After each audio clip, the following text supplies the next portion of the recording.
আসসালামু আলাইকুম। Channel I কৃষি সংবাদে আপনাদের সবাইকে আমন্ত্রণ জানাচ্ছি। আমি আল আভি জাহান। এখনকার এই সংবাদ আয়োজন একই সঙ্গে চ্যানেল আই এর ইউটিউব চ্যানেলে এবং চ্যানেল আই এর ওটিটি প্ল্যাটফর্ম আই স্ক্রিনে লাইভ স্ট্রিম হচ্ছে। ভোলায় কয়েকদিনের টানা বৃষ্টিতে উজানের পানি বেড়ে অতি জোয়ারে প্রায় ২০০০ পুকুর ও ঘেরের ক্ষতি হয়েছে। জেলা মৎস্য বিভাগ বলছে অবকাঠামো ক্ষতি হয়েছে ৫ কোটি ও বিভিন্ন জাতের মাছ ভেসে গেছে ৫ কোটি টাকার। ভোলা থেকে হারুনুর রশিদের তথ্য ভিডিও চিত্রে সৈয়দ অদিতের রিপোর্ট। ভোলায় কয়েক হাজার মাছ চাষি পুকুর ও ঘেরে মাছ চাষ করে আসছেন। এবারে ভোলায় ২০০০ মাছ চাষি তাদের সর্বস্ব হারিয়ে এখন দিশেহারা। জোয়ারের পানির এত চাপ ছিল যে ঘেরের পাড় ছুটে গিয়ে মাছ বেরিয়ে গেছে নদীতে। অনেকেই নেট দিয়ে মাছ রক্ষায় আপ্রাণ চেষ্টা করেও ব্যর্থ হয়েছেন। সাদা যত বৃহত্তর মাছ আছে সব মাছগুলো এই পানির সাথে বাঁধ ভেঙে মাছগুলো সব চলে গেছে গিয়া। এখন আমরা যে সামনের দিকে দাঁড়ায় যে আমরা মাছ চাষ করুম এরকম কোনো অবস্থা আমাদের নাই। কমপক্ষে আবার ১৫ লক্ষ টাকার মাছ আসছিল এই ৮টা পুকুরে। এখন আমি তো ওই কিছু কিছু পুকুর এখন আমি মেরামত করতে পারি না। যে কুড়িয়ে আমরা একটু খারামো সেরকম খারামো কোনো আমার লাইন নাই। চাষিরা ধার দেনা ও বিভিন্ন এনজিও ব্যাংক থেকে ঋণ নিয়ে ঘের ও পুকুর লিজ নিয়ে প্রতি বছরই মাছ চাষ করেন।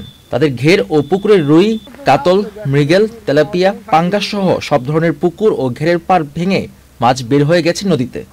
আমরা তথ্য গ্রহণ করেছি এবং এই তথ্যগুলো আমরা ইতিমধ্যে আমাদের মন্ত্রণালয়ে পাঠিয়েছি। আমাদের প্রায় ২০০০ অধিক আমাদের চাষি এবং জেলে ক্ষতিগ্রস্ত হয়েছে এবং অবকাঠামো ক্ষতিটাই বেশি হয়েছে। সেখানে প্রায় ৫ কোটির ঊর্ধ্বে অবকাঠামোগত পাড় বা পুকুরের যে বিভিন্ন জায়গাগুলো ক্ষতিগ্রস্ত হয়েছে এবং মাছ বেরিয়ে গিয়েছে এবং অতি বর্ষণের কারণে অতি প্লাবিত হওয়ার কারণে এই মাছগুলো বেরিয়ে গেছে। আমরা তথ্য সব সংরক্ষণ করেছি এবং আমরা ঊর্ধ্বতন কর্তৃপক্ষকে পাঠিয়েছি। যদি কর্তৃপক্ষ কোনোভাবে এদেরকে কোনো ধরনের ক্ষতিপূরণ বা কোনো ধরনের ব্যবস্থা করে সঙ্গে সঙ্গে তাদেরকে অবগত করবে এবং তাদের সেই অনুযায়ী আমরা ব্যবস্থা নেব। চাষিদের প্রত্যাশা সরকার তাদের ক্ষতি পুষিয়ে নিতে সহায়তা প্রদান করবে। সৈয়দ অদিত, চ্যানেল আই। টানা ভারী বর্ষণে বরগুনা জেলায় আউশ বীজতলা ও শাকসবজি সহ কৃষি খাতে প্রায় ৩ কোটি ৩৮ লাখ টাকার সম্পদের ক্ষতি হয়েছে। কৃষি অফিসের তথ্য মতে বরগুনায় ৩৫,১৯৪ হেক্টর জমির আমন বীজতলা ও ১৪,৪৩৬ হেক্টর জমির রোপা আমনের ক্ষতি হয়েছে। দুর্যোগ পরবর্তীতে কৃষক যাতে ঘুরে দাঁড়াতে পারে সেজন্য কৃষকদের সহায়তা দিয়ে আসছে কৃষি বিভাগ। প্রায় ২০০০ হেক্টরের মতো বীজতলা নষ্ট হয়ে গেছে, যদিও কৃষকেরা আবারও বীজতলা তৈরি করতেছে। সাধারণত প্রায় ১ লক্ষ হেক্টরের জমিতে আমনের চাষাবাদ হয়। ক্ষতির পরিমাণটা আসলেই খুবই বেশি হয়েছে।